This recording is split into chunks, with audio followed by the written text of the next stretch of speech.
चिड़िया नाल मैं बाज लड़ावा, गिदड़ा तो मैं शेर बनावा, 1.25 लाख ते एक लड़ावा, ता मैं गुरु गोविंद कहावा।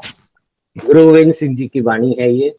आज मेरे पास उन्हीं के एक शिष्य हैं, सरदार इंद्रप्रीत सिंह जी। सरदार इंद्रप्रीत सिंह जी, आपका स्वागत है sip and talk with Vikram पर। Thank you. वाहेगुरु जी का खालसा, वाहेगुरु जी की फतेह। थैंक यू विक्रम जी, आज कनेक्ट करने के लिए। मैं आभारी हूँ आपका कि हम लोग मिले और आज कुछ डिस्कशन करेंगे आने वाले कल के लिए। बिल्कुल। आप मास्टर्स इन फाइनेंस हैं और आप ग्लोबल मिडास ग्रुप के फाउंडिंग चेयरमैन हैं।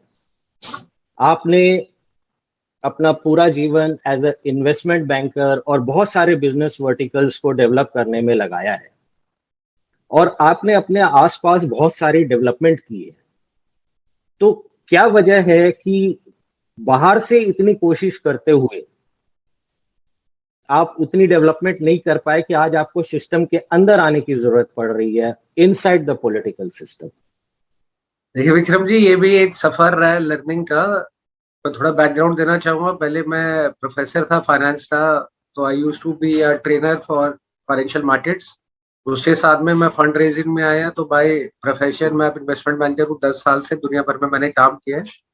उसके बाद जब मैं यहाँ इंडिया में दोबारा मैंने वर्किंग स्टार्ट करी, तो मैंने देखा कि भाई अगर कोई बंदा सोसाइटी के लिए, कम्युनिटी के लिए और सोशल सर्विस भी करना चाहे, तो उसके अंदर भी बड़े सारे बॉटल नेक्स है, क्योंकि कहीं ना कहीं एडमिनिस्ट्रेशन का, पॉलिटिकल इन्फ्लुएंस का दबाव रहता है कि आम लोगों के लिए अगर कोई जनता भी कुछ करना चाहे तो उसको उस तरीके का फ्रीडम नहीं मिलता।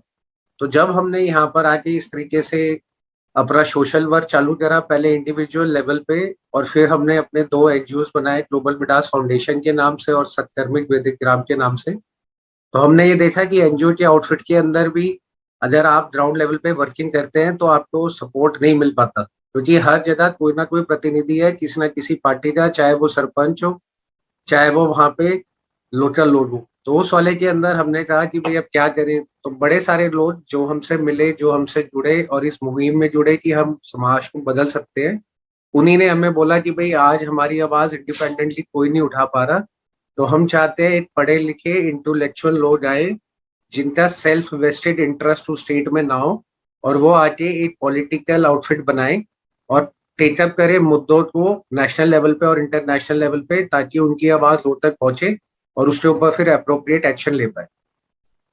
बहुत अच्छा विचार है आपका। और जो आज इस चैनल को पहली बार देख रहे हैं, प्लीज इस चैनल को सब्सक्राइब करें और बेल आइकन को हिट करें, जिससे कि आपको आने वाले वीडियोस के बारे में जानकारी मिलती रहे। तो इंद्रप्रीत जी, आप देखिए, आपको पता है ये चैनल जो है हमारा sip and talk with Vikram, यहाँ हम घुमा फिरा कर बात नहीं करते और सीधा मुद्दे पर आते हैं।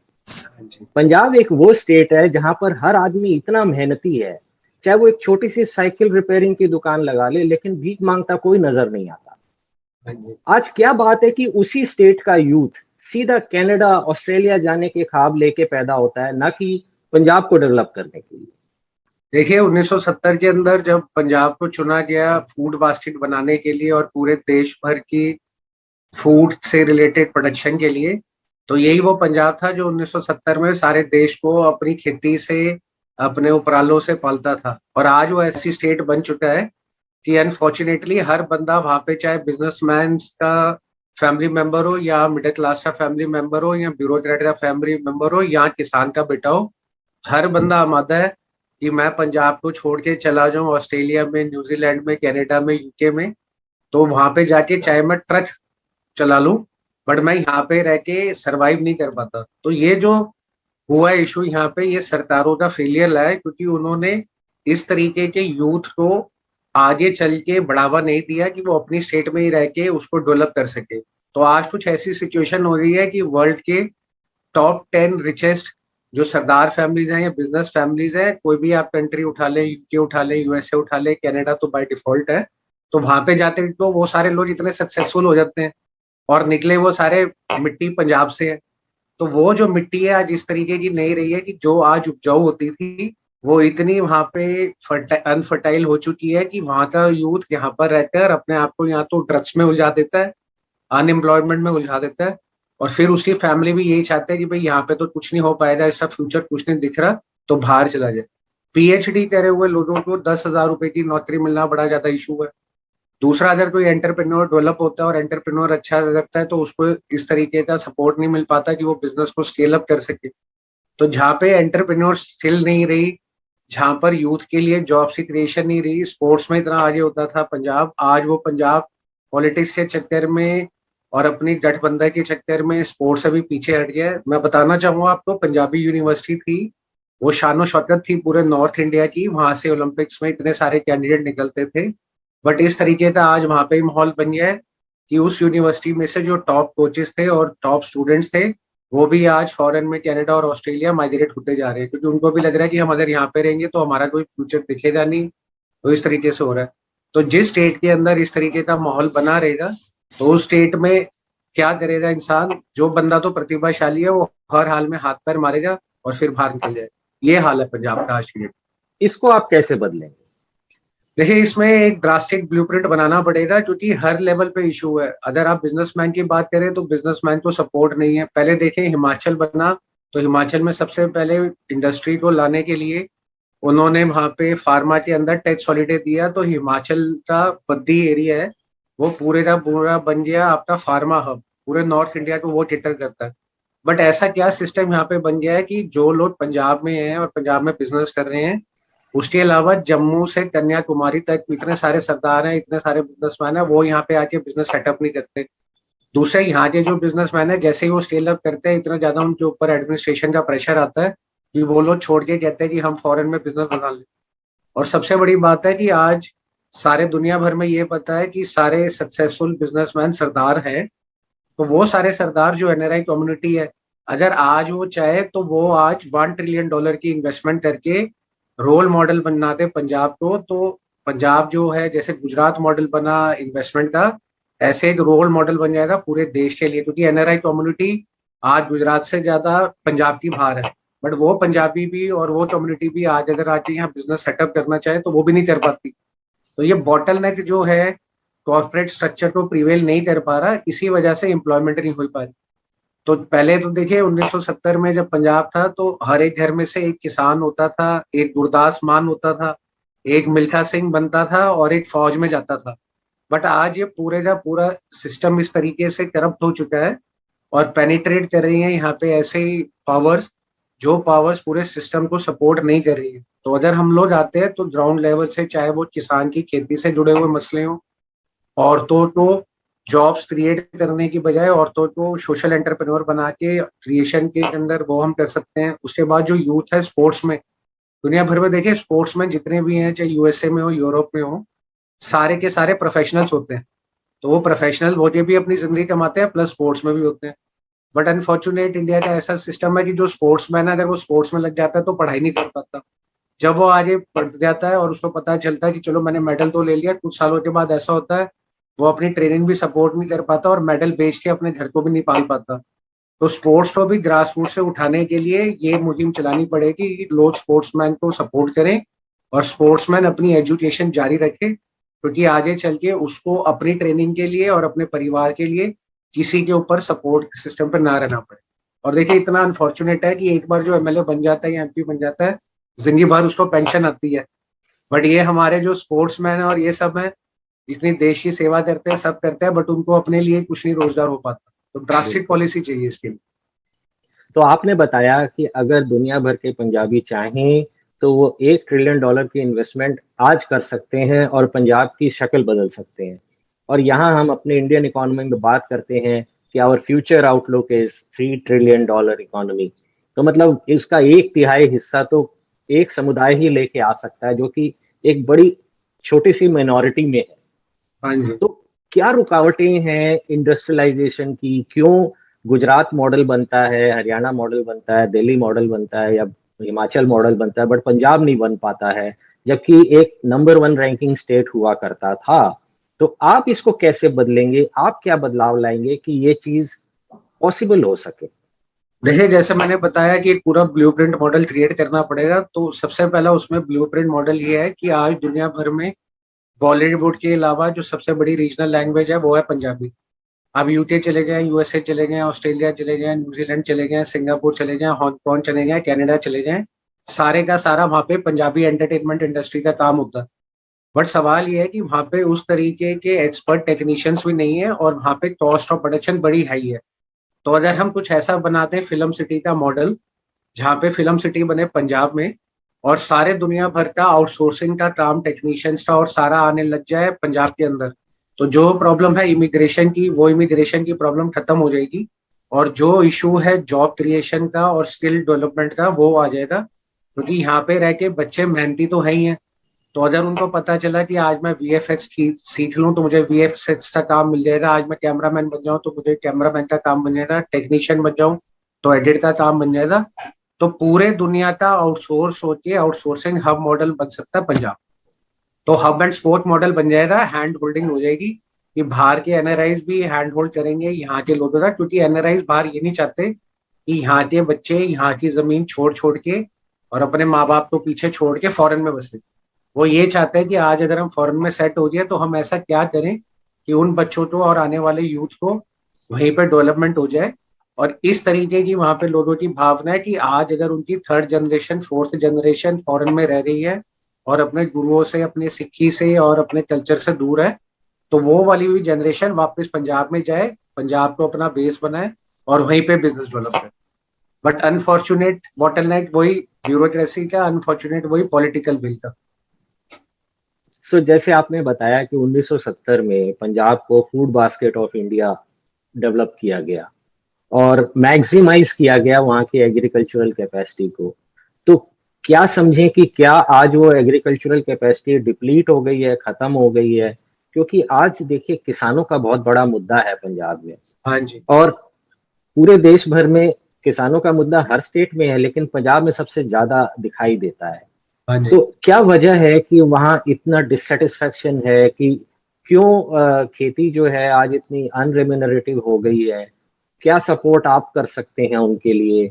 और अगर हम एग्रीकल्चरल इकोनॉमी जो पंजाब की है उसको इंडस्ट्रियल बेस दे दें, यानी कि एक एग्रो बेस्ड इंडस्ट्रियलाइजेशन, हाँ जी। मतलब एंड टू एंड सोल्यूशन, खेत से हाँ लेके जी। शेल्फ तक या फूड टेबल तक या जैसे भी, तो इसके बारे में आपकी क्या प्लान्स हैं, क्या स्कीम्स हैं, जो आप क्या बदलाव लाना चाहते हैं? देखिए, जब घर में कोई बच्चा होता है और उसके ऊपर से सारा हट जाता है तो सबसे पहले मैच्योर वो हो जाता है। वही हाल हुआ है 1970 से पंजाब का, कि पहले उसको जब चुना गया तो साजिशें करी गई कि भाई पूरे इंडिया में प्रोडक्शन कैपेसिटी आप बढ़ाए, वॉल्यूम आप बढ़ाए, गेहूं आप उठाए, आटा आप उठाए, ये सारी चीजों के लिए उसको चुना गया। जब ये चुना गया तो दुनिया भर की एक माफिया है जिसको हम केमिकल फर्टिलाइजर और केमिकल पेस्टिसाइड बोलते हैं, वो सारे माफिया को फॉरेन से इंडिया में लाया गया और उनको जेनेटिकली मॉडिफाइड सीड्स दी गई और बोला गया कि आप दबा के खेती करें, दबा के पेस्टिसाइड यूज करें और दबा के फर्टिलाइजर यूज करें। तो आज आप देखेंगे जो किसानों का मुद्दा है, वो मुद्दा जो किसान बिल से रिलेटेड है वो तो है ही है, बट उससे ज्यादा जो प्रॉब्लम आज यहाँ हो गई है जो पूरे इंडिया में फैलेगी, वो ये फैलेगी कि अगर आज आप गूगल करते हैं और वहां पे टाइप करते हैं कैंसर स्टेट इन इंडिया, तो सबसे पहले वहां पे निकल जाता है पंजाब। तो अब क्या हो गया है, पंजाब में मलहोट बठिंडा वाली जो बेल्ट है, मुक्तसर वाली बेल्ट है, वो इतनी ज्यादा कैंसरस हो गई है कि वहां पे जब इन्होंने इतना ज्यादा फर्टिलाइजर डाला, इतना ज्यादा पेस्टिसाइड डाला, तो वही पानी से कंटेमिनेशन हुई। वही पानी फिर उन लोगों ने अपने घरों में पिया, वही पानी उनके पशुओं ने पिया, वही चारा उनके पशुओं ने खाया और वही सब वहां होता गया। तो जब ये सारी चीजें होती गई तो आज उसमें ये हाल है कि उस वाली बेल्ट पे एक ट्रेन चलती है जिसको कैंसर एक्सप्रेस बोलते हैं, मुक्तसर से चलती है। और उस कैंसर एक्सप्रेस जो ट्रेन है उसके साथ में वहां पे ये हाल है कि आज वहां पे जो बच्चे पैदा हो रहे हैं, तो बच्चे भी पैदा हो रहे हैं उसमें भी कैंसर के ट्रेसेस मिलते हैं। तो सवाल ये है कि उस खेती ने एक कैंसर को वहां पे उगाया तो वो जहर की खेती बनी। प्लस क्योंकि जब हमने गेहूं की खेती करी और जेनेटिकली मॉडिफाइड सीड्स करा, फर्टिलाइजर और पेस्टिसाइड यूज करा, तो अंडरग्राउंड लेवल पानी का काफी नीचे चला गया। तो आज ऐसी ऐसी रिपोर्ट्स है कि अगर 20 साल में ड्रास्टिक स्टेप्स नहीं लिए गए तो डेजर्टिफिकेशन की तरफ जा रहा है पंजाब। तो जो आज राजस्थान का हाल है वही आज पंजाब का हाल हो जाएगा। तो इस मुहिम में किसानों को बचाने के लिए, दूसरा आपने जो मुद्दा बताया कि आज सरप्लस हो गया है, तो जैसे सरकारें कहते हैं भाई हमारे पास तो सरप्लस है क्योंकि अब तो हर स्टेट में एग्रीकल्चर प्रोडक्ट्स बनते हैं तो हम तुमसे नहीं लेते। तो जो ऑल्टरनेटिव वे है वो है ऑर्गेनिक खेती, organic farming, multi layer product, multi layer farming जिसमें फ्रूट्स वेजिटेबल भी लाए हैं। बट ऐसे माफियागिरी बनी हुई है सरकारों की कि अगर आज मैं डीएपी और यूरिया यूज करता हूँ, यानी मैं chemical fertiliser and pesticide use करता हूँ, तो मुझे 50% की सब्सिडी है। और अगर आज मैं वही ऑर्गेनिक खाद यूज करता हूँ और ऑर्गेनिक खेती करता हूँ, तो उसके ऊपर 5% का जीएसटी है। इसका मतलब हम्म। आप लोगों को मारने के लिए कह रहे हैं कि साइनाइड ले लो, तो साइनाइड में तुम्हें एडवांटेज मिलेगा, तो क्या साइनाइड ऐसे फ्री में बांटा जाएगा? तो इस मुहिम को चलाने के लिए हमने पंजाब में काफी विजिट करा, जितने भी किसान आंदोलन चल रहे हैं वहां पे विजिट करा। और हम Punjab high court and supreme high court में पिटीशन फाइल कर रहे हैं, जिसके अंदर हम ये दर्ज कर रहे हैं कि भाई केमिकल फर्टिलाइजर और इससे सब्सिडी हटाई जाए, और ऑर्गेनिक खाद, ऑर्गेनिक खेती, वर्मी कंपोस्ट जिसको बोलते हैं, उसको बढ़ावा दिया जाए, और जो 5% जीएसटी उस पर लगी है उसको हटा के उस पर सब्सिडी दी। यही एक ऑल्टरनेटिव है। वरना आज जिन जिन देश में अलग अलग स्टेट भी फार्मिंग में एग्रेसिवली काम कर रही हैं, ये प्रॉब्लम जो पंजाब में 50 साल में खड़ी हुई है वही उन स्टेटों में रेप्लिकेट हो जाएगी। तो वहीं फिर कैंसर दिखेगा, वही पानी का लेवल नीचे दिखेगा, वो पानी पीने लायक नहीं होगा, और ये सारी प्रॉब्लम जूझती रही। तो जो हमारा अन्नदाता है, आज अगर सबसे ज्यादा सफरिंग वो ही कर रहा है, तो क्या वो एग्रीकल्चर इकोनॉमी करेगी, और क्या वो स्टेट करेगी, और क्या वो कंट्री करेगी? तो ये मुहिम हमने चला रखी है केमिकल फर्टिलाइजर पेस्टिसाइड के अगेंस्ट में। प्लस क्योंकि ऑर्गेनिक खाद, ऑर्गेनिक खेती, मल्टी लेयर फार्मिंग करी जाएगी, नई टेक्निक सिखाई जाएगी किसानों को, क्योंकि दुनिया भर में ये हो चुका है, हम कुछ नया नहीं लेके आए हैं। बट अगर इस तरीके से अवेयरनेस प्रोग्राम्स बनाए जाएं, तो उसमें आज अनाज नॉर्मल नहीं बिकता मंडियों में, क्योंकि कहते हैं कि आप सरप्लस है, तो आप ऑर्गेनिक प्रोडक्ट्स बनाएं। ऑर्गेनिक प्रोडक्ट्स में कोई कॉस्ट ज्यादा हाई नहीं है, बट मीडिया ने इस तरीके से इन चीजों को हाईलाइट कर रखा है, और माफियागिरी ने ऐसे कर रखा है कि अगर आप ऑर्गेनिक खाद बनाते हैं या ऑर्गेनिक फार्मिंग करते हैं, तो वो बड़ी एक्सपेंसिव हो जाएगी। तो किसान वो करता नहीं। अब करता नहीं, तो जो सब उगा रहे हैं 40 साल से, 50 साल से वही उगाए जाएंगे, तो उसकी मार्केट तो पूरे इंडिया में गबलाई हो गई है। तो सप्लाई हाई है, डिमांड उसकी नॉर्मल है, तो इस वजह से सरप्लस हो गया। बट अगर आज मैं नॉर्मल आलू की बजाय ऑर्गेनिक आलू उगाऊं, जिसके लिए मुझे कॉस्ट ऑफ इनपुट बढ़ती नहीं है, तो वो आलू तो मैं दुनिया भर में भी बेच सकता हूँ, इंडिया में भी बेच सकता हूँ। तो ये मुहिम इस तरीके की अवेयरनेस की ग्रास रूट लेवल तक पहुंचानी पड़ती ये आपने बहुत अच्छा मुद्दा समझाया है कि कैसे आप बिल्कुल जड़ तक समस्या के गए हैं और उसका समाधान ढूंढा है आपने। और मैं चाहूंगा कि ये चीज जल्द से जल्द इम्प्लीमेंट हो। केवल इस स्टेट का ही नहीं, हर स्टेट का विकास इसी से हो सकता है। और पूरे इंडिया भर में एग्रीकल्चर एक बहुत बड़ी इकोनॉमी है, सिग्निफिकेंट पार्ट है। तो आगे बढ़ते हैं कि पंजाब की विमेन जो आई मीन आदमियों से कहीं कम नहीं है, लेकिन अगर हम वर्ल्ड में देखें टॉप पोजीशंस में, सीईओ लेवल्स में, या कहीं भी मतलब डेवलपमेंट के स्कोप में, तो बहुत गिने चुने नाम है पंजाब के विमेन का। तो क्या वजह है, क्या सोशल बैकवर्डनेस है कि क्या है, तो उनको कहाँ रोका जाता है कि वो पढ़ नहीं सकती, बढ़ नहीं सकती, आगे जाके अपना नाम नहीं कर सकती? है। देखिए, जो यूथ है घर में या यूथ में बेटा है, आज अगर वो पीएचडी करके 10,000 रुपए नहीं कमा पा रहा, वो स्पोर्ट्समैन करके अपनी ट्रेनिंग नहीं सपोर्ट कर पा रहा, तो जब वो देखता है कि एक जेंट्स जो है वही इतना सर्वाइवल उसके लिए इतना इशू बन गया है, तो लेडीज का तो बाहर निकलना नामुमकिन है। दूसरा एक और बढ़िया माफियागिरी चल रही है, स्कैम चल रहा है जिसको लोग ध्यान नहीं देते, वो है एनआरआई मैरिजेस का। क्या हम्म। होता है, फॉरेन से लोग आते हैं और यहाँ पे उनको बताते हैं भाई हम लोग फॉरेन में सेटल हैं, आपकी बेटी को हम फॉरेन ले जाएंगे। तो जो लड़के यहाँ से, जैसे मैंने बोला कि छोड़ छाड़ के बेच बाच के ट्रक ड्राइवर या नॉर्मल सिक्योरिटी के कामों के लिए जाना चाह रहे हैं फॉरेन में, ऐसे ही हर घर में हर माँ बाप का एक ही सपना रह गया कि मेरी बेटी को तो एनआरआई आएगा और ले जाएगा। अब क्या होता है, जब ये होता है तो उनकी पढ़ाई के बारे में, उनको सेल्फ इंडिपेंडेंट बढ़ाने के बारे में कोई सोचता नहीं। अब जब ये सिचुएशन हो जाती है, तो इसका आप देखें नेगेटिव साइड जो समाज का सामने नहीं आता। फॉरेन से लड़का आता है, वो कहता है कि हम वहां पे जाके इसको सेटल करेंगे, सब करेंगे, डॉरी लेते हैं, बड़ा मोटा पैसा जाता है, किसान हो या मिडिल क्लास बंदा हो वो अपना बेच बाच के भेज देता है, फिर लड़की चली जाती है फॉरेन। फिर जब वो फॉरेन चली जाती है, उसी एनआरआई वालों को पैसे की कलेक्शन हो गई, उस लड़की का कोई फॉरेन में नहीं है, और फिर जब उसका कोई फॉरेन में नहीं है उसको वो टॉर्चर करते हैं, सब करते हैं, और वो लड़का दोबारा आगे किसी पीआर के लिए किसी और से शादी कर लेता है। और वो लड़की देखती है कि भाई मेरे माँ बाप तो खुद बर्बाद हो चुके हैं, अब मैं उनको और परेशान ना करूं, तो सबसे ज्यादा घर के अंदर जो ये मेंटल टॉर्चर और मेंटल स्ट्रेस है वो चालू रहता है। दूसरे अदर लड़की पढ़ लिख लेती है, तो और मुसीबत है।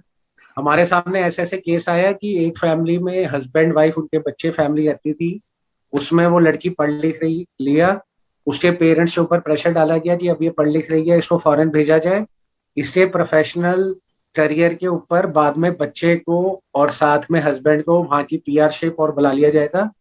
उस माँ बाप ने पहले जो शादी करके उस पर खर्चा किया था, दोबारा उससे 30 40 50 लाख रुपए उन इन लॉज ने लिए कि हम सारा सेट करेंगे। उसके बाद उस लड़की को वहां पर भेज दिया गया। जब वो लड़की वहां चली गई, उसके बाद उस बच्चे को अपने पास रख लिया गया और पैसे भी रख लिए गए, और उस औरत ने फिर वहां पे जाके, उस लेडी ने वहां पे जाके सुसाइड अटेम्प्ट किया। तो ये हालात पढ़े लिखे लेडीज के साथ हो रहा है, और जो पढ़ी लिखी नहीं है उनको जुमला दिखा के, उनके पैसे लूट के, उनको वहां पे ले जाके बड़े सारे उल्टे सीधे कामों में भी डाला जाता है। तो जिस स्टेट में इस तरीके की हालात चल रही है, वहां पे वुमेन एंटरप्रेन्योरशिप, सीईओ, सीएफओ, ये क्या निकलेगा कि जो लोग वहां पे इस तरीके की हालातों में फंसे हुए, तो मानसिकता है। और क्योंकि कहीं पे भी इन चीजों को कोई हाईलाइट नहीं करता, negative side of the society, तो हर बंदा सिर्फ एक ही सपना देखता है कि बेटी शादी होके बाहर चली जाए, बेटी शादी होके बाहर चली जाए। तो बेटियों को तो सिर्फ और सिर्फ फॉरेन के सपनों में एनआरआई के पति पे और एनआरआई बनने के लिए बस सामने तैयार कर, ये हाल। बहुत सीरियस मुद्दा है ये, और इसके ऊपर जल्द से जल्द कुछ किया जाना चाहिए। और मुझे उम्मीद है आपके पास जरूर इसके लिए भी कोई ब्लूप्रिंट प्लान जरूर होगा। और अगर हम बात करें, आपने बताया एजुकेशन का, एक जमाना था जब हिंदुस्तान एजुकेशन में लर्निंग सेंटर होता था वर्ल्ड के लिए। एक तरफ नालंदा यूनिवर्सिटी और दूसरी तरफ तक्षशिला। और जब अंग्रेज आए तो उन्होंने सबसे पहला काम ये किया कि सारी Indian universities, Indian education system, Gurukul सारे बंद कर दिए, खत्म कर दिए। कंट्री की एजुकेशन को बर्बाद कर दो तो कंट्री अपने आप बर्बाद हो जाता है। और आज भी ये हालात है इंडिपेंडेंस के इतने साल बाद, कि मेडिकल कॉलेजेस, इंजीनियरिंग कॉलेजेस जितने साउथ इंडिया में है या महाराष्ट्र में है, इतने पंजाब में बिल्कुल भी नहीं है। जो पुराने एक आध हैं बस वो हैं। तो क्या वजह है कि एजुकेशन पर बिल्कुल ध्यान नहीं दिया जा रहा, और आप इसके बारे में क्या करने वाले हैं? देखिए, एजुकेशन का तो मैंने बताया ना, सारे का सारा लड़कियां हो या लड़के हो, जो हमारा यूथ है, उनमें सपने दिखाए जा रहे हैं कि भाई यहाँ पे तो हमारा कोई स्कोप नहीं है, तुम फॉरेन चले जाओ। अब जो एजुकेशन का पार्ट रहा, अब एजुकेशन के पार्ट में सब लगे हुए हैं आईलेट देने में, जीमेट देने में, टॉफल देने में, ताकि मैं ऑस्ट्रेलिया चला जाऊं, कनाडा चला जाऊं, वहां जाके पढ़ाई करूं, यूके जाके पढ़ाई करूं और फिर मैं वहीं सेटल हो जाऊं।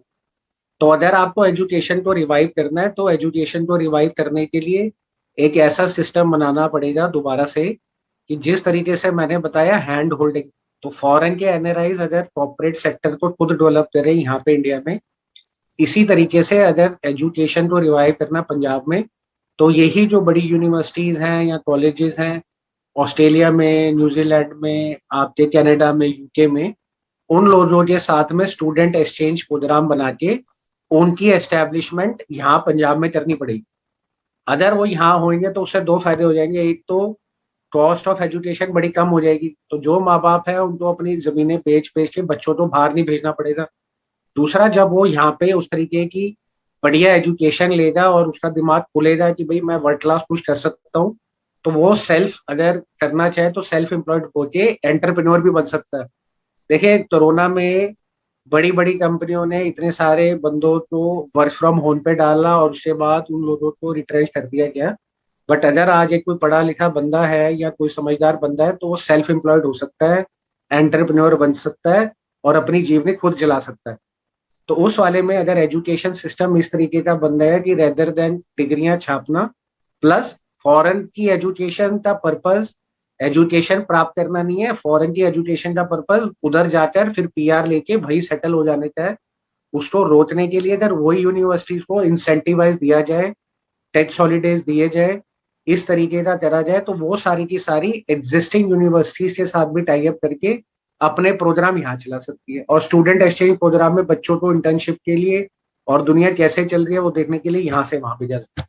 तो ये मॉडल जो है अगर एस्टेब्लिश हो जाता है यहाँ पर, तो बड़ा अच्छा रहेगा और होएगा भी बड़ा आसान। क्योंकि ऑस्ट्रेलिया आज एजुकेशन हब बना हुआ है, कनाडा आज एजुकेशन हब बना हुआ है, यूके आज एजुकेशन हब बना हुआ है। ये तीनों कंट्रीज में सरदारों की डोमिनेंस और सरदारों की रिप्रेजेंटेशन बड़ी हाई है। तो अगर वहीं से यहाँ के लोकल लोग, यहाँ की लोकल एडमिनिस्ट्रेशन उन एडमिनिस्ट्रेशन से टाई अप करे और इस 3 कंट्री का ही बस student exchange programme plus education का टाई अप कर लें तो ये मसला हल हो जाए। तो व्यूअर्स, आई होप आपको इसमें बड़ा मजा आया होगा इन बातों को सुनकर, और बड़ा हौसला बढ़ा होगा, आगे के लिए उम्मीद जगी होगी। और अगर आप पहली बार देख रहे हैं तो चैनल को सब्सक्राइब कीजिए, बेल आइकन को हिट कीजिए। और आपके पास कोई भी सवाल है इंद्रप्रीत जी के लिए तो प्लीज कमेंट बॉक्स में टाइप कीजिए, वो खुद आपके सवालों का जवाब देंगे। यस, 1 to 1 आपके सवालों का जवाब देंगे। तो इंद्रप्रीत जी, आप इस शो पर आए और आपने अपने विचारों को सामने रखा, और अपने बारे में बड़ी बड़ी बातें ना करके आपने स्टेट के बारे में जो आगे का अपना विजन शेयर किया है। मैं आशा करता हूं चैनल की तरफ से और मेरी तरफ से और तमाम दर्शकों की तरफ से कि आपको इसमें सफलता मिले। You should come into the system and change the system and make it better for tomorrow. Thank you Vikram ji, बस भाइयों का साथ रहेगा और लोगों तक बात पहुंच जाएगी। और मैं आपके माध्यम से ये भी कहना चाहूंगा कि ये तो हम लोगों की सेवा भाव है, गुरुद्वारों का सेवा भाव है, अपने गुरुओं का। जिस सेवा भाव से हमने इस मुहिम को चलाया और पॉलिटिकल आउटफिट बनाया है, तो अगर कोई ऐसे लोग हो जिनके पास ऐसे कुछ मुद्दे हो जो हमारे नोटिस में नहीं आते आए हैं और वो चाहते हैं कि हम उनको भी उठाएं, तो वो लोग भी हमारे से जुड़े। प्लस ऐसे लोग, कोई साइंटिस्ट हो, कोई डॉक्टर हो, कोई जुडिशरी का हो, कोई एक्स ब्यूरोक्रेट हो, एक्स आईपीएस हो, वो चाहता है कि मैं जो ये प्रॉब्लम्स की बात कर रहा हूँ उसके लिए हम भी सपोर्ट करना चाहते हैं, हम भी सॉल्यूशन करना चाहते हैं, वो भी जुड़े। तो हर बंदा जुट के कम्युनिटी डेवलपमेंट खुद ही कर ले तो लीडरशिप की जरूरत भी नहीं रहेगी, क्योंकि हर एक घर में वैसे ही लीडर होता है, चाहे वो घर का बड़ा हो या घर की लेडी हो। जब वो सब अपना घर संभाल सकते हैं तो समाज को भी संभाल सकते हैं। तो thank you very much Vikram ji, and I look forward to see you again. Thank you so much.